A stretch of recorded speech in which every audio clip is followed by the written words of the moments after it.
All right. Hello, everyone, and now welcome to a game between Life and Fly taking place here on Amazonia.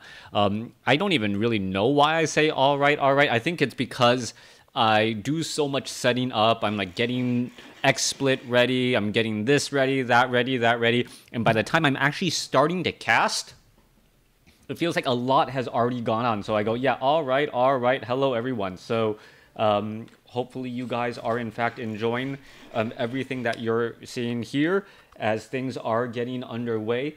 Let's go ahead and take a look as we see Fly spawning as the yellow orc over here on the top right hand side of the map. Meanwhile, ally colors don't seem to be working. We have Life spawning as the gray night elf over here on the bottom left. Colors that are extremely difficult to spot. Thank you, Life. Thank you, not thank you, as things are now getting underway. This is patch 1.29 in this Night Elf versus Orc matchup. As some of you guys who follow me on Facebook know, NetEase is still in patch 1.29 while the main BattleNet servers are 1.30. What does that mean? It means that I have to have two separate installations of WarCraft 3 in order to keep everything up to date and going. But, well, hopefully you guys are all enjoying this as we are looking at a Blade Master going up against a Demon Hunter. No big surprises here. Ancient of War is off over here. My apologies for not really spotting these colors on the minimap. If you guys are watching this, you probably realize or probably notice that it's actually very difficult to spot any of these colors here. All right, quickly gonna come across here. Lightning Shield amongst all three units. The Wisp is now just dancing around, and you can see that this Lightning Shield is actually dealing a good amount of damage across multiple units. The Archer should be backing off here in just a second to make sure. Oh, a Lightning Shield going down on the other Brigand right there. Not quite sure what that is about. You can see damage being absorbed across multiple units. Gonna go ahead and finish off another, pick up a Tome of Agility. Could have mana burned down. This guy here decided not to. Picks up a Glove of Haste and is now going after these rogues as well. Back on the other side, Blade Master gonna go ahead and head off after all of these Forest Troll Berserkers. I'm not quite sure why everything is back to Chinese. I'll have to go ahead and play with my settings again. Well, if the difference between brigands and all of those other types of creep camps, my apologies if I am unable to track them properly. Archer, Demon Hunter now making its way off to the north. You can see, well, a Grunt chasing after a Wisp as the Blade Master is going to be coming down to the south. He already has the Circlet of Nobility, grabbed a Gauntlet of Ogre Strength +3, and also has that Dust of Appearance, which is so incredibly helpful, well, to try and stop any shadow melding archers. Archer is going to go ahead and take a little bit of damage. There's the Dust of Appearance already being used, and all of these Moonwells are going to get drained rather fast. The Grunt wants to get in some damage as well onto those Moonwells to try and prevent any additional healing.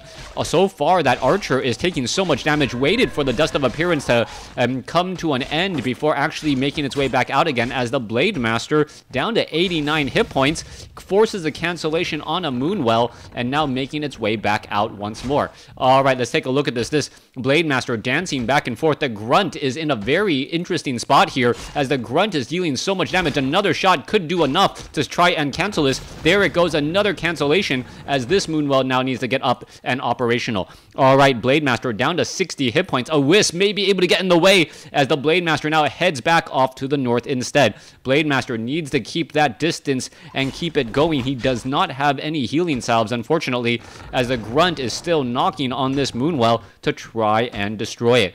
It looks like a second Grunt may be making its way down here. This Moonwell could end up getting canceled, as an Archer is already starting to poke apart here. Down to 50, down to 41, down to 41 again, down to 39. This is going to be incredibly close, just buying a lot of time here, as this Grunt is taking a lot of damage once more. All right, we're going to see a cancellation once again. There it goes. There's a cancellation, trying to get another Moonwell once more, and the Fly is really just disrupting a lot of the healing.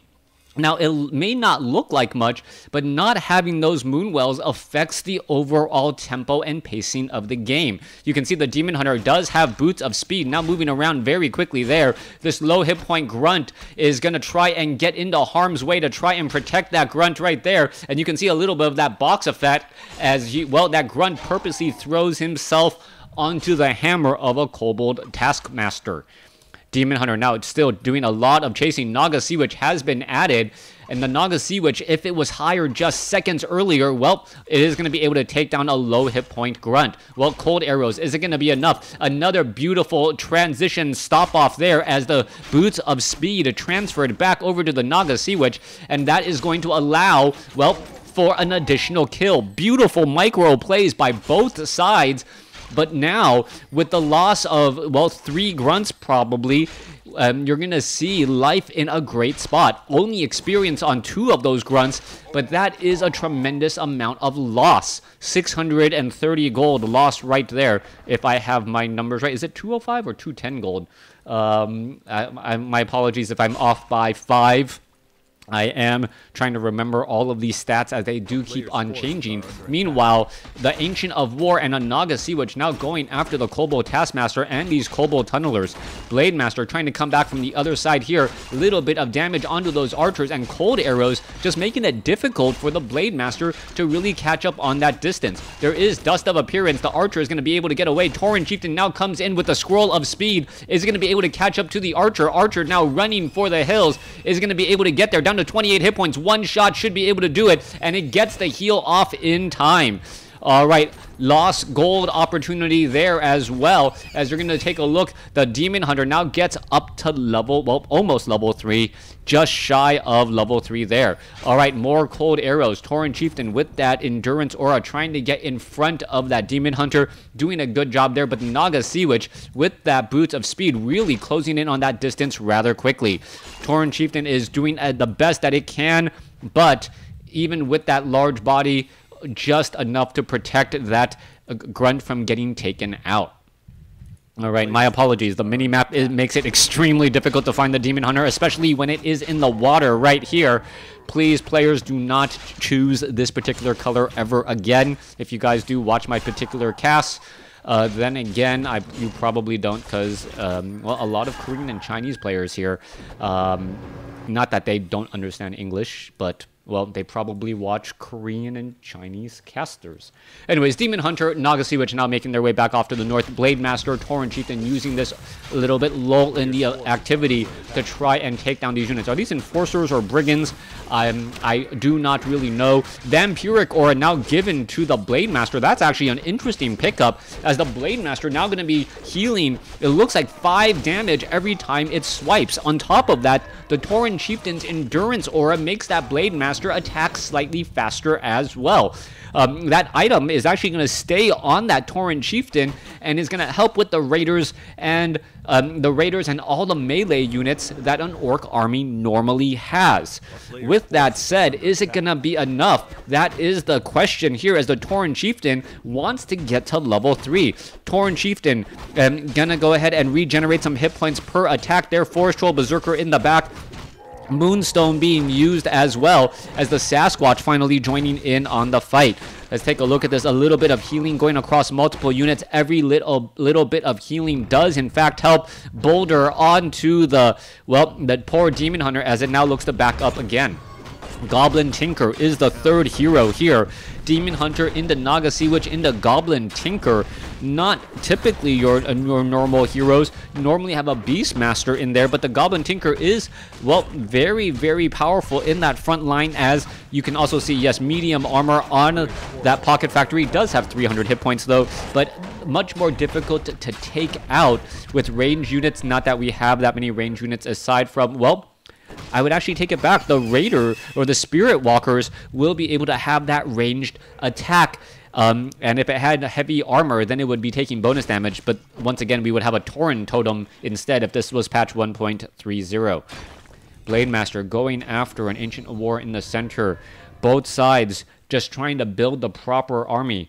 The amount of mana on that Tauren Chieftain is going to become absolutely critical. If it can land a number of critical shockwaves, that will help. Blade Master currently, well, up in the air, unable to do very much. Let's take a look. There's a couple of ensnares. Are we going to see a shockwave? Yes, straight down the middle. Damage is dealt. Tauren Chieftain should end up getting mana burned one more time, so losing much of its mana before it's able to get off any, well, many of those precious shockwaves. However, Raiders with Ensnare are still powerful enough to shut down these Druids of the Talon. A little bit more micro-intensive, but the damage looks like it has been dealt. Goblin Tinker ensnared. Spirit Link now cast across multiple units, as we should be looking at perhaps some Scrolls of Healing as another Druid of the Talon going to get taken out. War of Attrition is favoring Fly right now, as Life is on the run. Demon Hunter gonna be a little bit surrounded in a very curious spot. Isn't gonna be able to get back out. Potion of Lesser Invulnerability used in time. Meanwhile, the Blade Master could get taken down. Scroll of Healing is gonna be used. Yes, used in time right there. On the flip side, as the Demon Hunter's Orb of Venom was causing a lot of damage. All right. Things to think about there, that Spirit Link, that Scroll of Healing, all of that adding into the longevity of that Blade Master again, as the units are now trying to make their way back to their respective corners. 49 over 60 supply compared to 38 over 50. Life significantly behind in terms of supply count. Tech advantage, I believe is this a fortress or a stronghold? I cannot quite tell. My apologies. Don't know the translations for those particular Chinese characters. Anyways, Blade Master now going to go ahead and clear all of that off here. Tauren Chieftain, well, up to level 3. Blade Master now finally at level 3. The Tauren Chieftain's been there for quite a bit, as peons are now going to be added in to the mix. Those peons used for Spirit Link. Anytime the peons are absorbing damage, that is good news for the Orc, as that Scroll of Healing ends up healing those peons back up pretty much to full. And, well, the peons add a large amount of life to the overall Orc army. Peons now making their way down and out. Let's take a look at this. Druids of the Talon, many of them here ready to go. Naga Sea Witch sitting at level 2. Demon Hunter sitting at level 3. Orb of Venom is going to be crucial, as the Tauren Chieftain, well, Vampiric Aura going to give that Blade Master a little bit more health, or I guess at this stage just damage mitigation, as we see a Mantle of Intelligence. Scroll of Speed now being used back the other way. Are we going to be able to get some big damage across? Tauren Chieftain gets a shockwave, hits many of those center units, gets mana burned as well, as you now see the Brigands in the back just tapping onto that Tauren Chieftain. Tauren Chieftain's trying to get into the proper position. Level 2 Naga Sea Witch has been taken out, and this is just not looking good at all. Druids of the Talon are in a bad run. Tauren Chieftain gets up to level 4, ensnares onto some of those fleeing heroes, and this is going to be the game.